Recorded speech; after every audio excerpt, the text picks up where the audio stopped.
Hi, Steve from Goldeye Home Inspection here. I just wanted to go over a few things about how we will be doing business as we loosen up the controls over COVID-19. So as of June 15th, we are back doing energy audits. Enbridge has allowed us to do audits again. And on the home inspection side, I will be doing home inspections. But some things have changed. Obviously, we can't operate in the same way that we did before. So there are going to be a few changes. First, I'll talk a little bit about home inspection side, the booking side, and the whole process.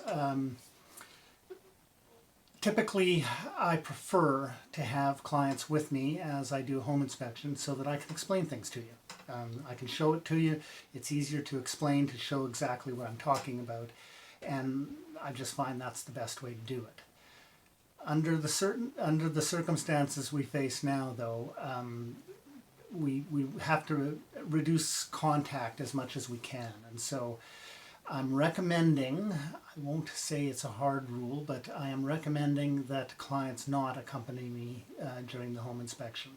The less people going in and out of the house, the less chance there is of transmission of something either to the occupants or to me and to other homes that I will go into later. So we need to limit that as much as we can.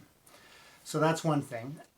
Then for how we interact, because we won't have a lot of chance to talk at the property, I'm going to do a Zoom call so that we can see each other face to face. You have a chance to ask questions and go over the inspection agreement and that sort of thing beforehand, and then we'll repeat it after.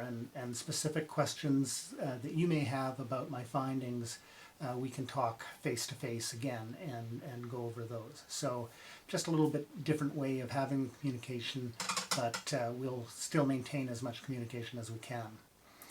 On the energy auditing side, it's a little bit different because it's the home that the client will own, and so it's a little bit easier that way. The client can be in the house, but we're not going to spend a lot of time together. We'll do a lot of the paperwork electronically beforehand. Typically, we ask for the client to have a tax bill or a tax statement and their gas statement available to take pictures. If possible, we'll try to get some of that done beforehand. So if the client can take a picture of their tax bill and their gas bill and send it to me, that saves an interaction that we have to have during the audit. Other than that, the audit should go fairly well, fairly similar to normal. There's going to be a part where we look for air leaks when we do the blower door testing, and that will be a little bit different as well because again, we don't want to be walking side by side and pointing things out. So we'll be communicating that in other ways, and that might entail a Zoom call later on as well, but we'll see how that goes. The other thing we're going to be doing differently is personal protective equipment. I'm going to kind of go a little over the top as far as personal protective equipment goes.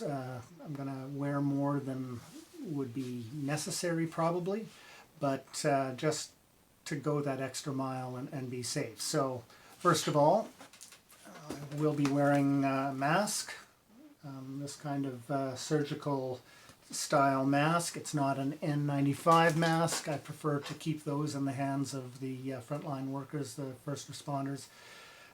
So this will certainly be sufficient to prevent my speaking, or if I cough or sneeze, from that to going airborne. The other thing I'm going to do, which may seem excessive, is I'm going to wear a face shield. So the reason for this, I don't know if you can hear me when I've got the face shield down, is so that I don't touch my face, because we tend to, do that. And if I've touched something and then I touch my face, there's potential for me to pick up virus and then pass it on to someone else, and that's what we're trying to avoid. So I will be wearing the face shield as well. Another item that is probably unnecessary, but I'm going to do it anyway, is coveralls. These are disposable coveralls, so I will put them on before I enter the house. And when I leave the house, the mask, the coveralls, gloves, I will be wearing gloves as well. All of that stuff will go into a bag and be disposed of, so that I don't transport it back to my office or to my home, and any contact that has been made with it then is contained. So I mentioned gloves. I'm also going to be using these. I don't know if you can see that, but those are boot covers. Typically when I enter a home, I will wear indoor shoes only. And there I go, touching my face. I will wear indoor shoes, and they never go outside. So what I'll do now is I will put on those indoor shoes just at the doorway, and then put these disposable boot covers on, and I'll wear those through the house. And again, it's just so that the surface that is coming into contact with other things in the home will be disposable, will be contained, and won't be at risk of infecting anyone else.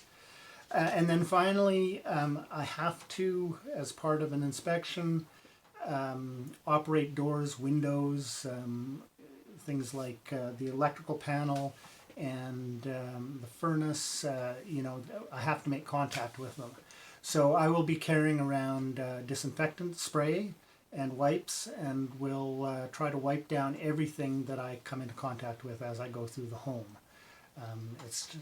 We have to do it, but in order to prevent any sort of transmission, we'll be wiping everything down. So with all of that, I've got some experience with using this kind of material. I worked in laboratories for many years, and even in a clean room environment. I'm very comfortable with all of this protective equipment. It might seem like it's kind of over the top, but I just feel like it's something that I can do very easily. I'm comfortable with it, and make sure that I protect people as much as possible. And so with that, if there's anything, any questions you have about that, or about my process, or any suggestions, I'm always open to suggestions. Please contact me, either give me a call or email me. I'm Steve from Goldeye Home Inspection, and if you have any questions or comments, let me know.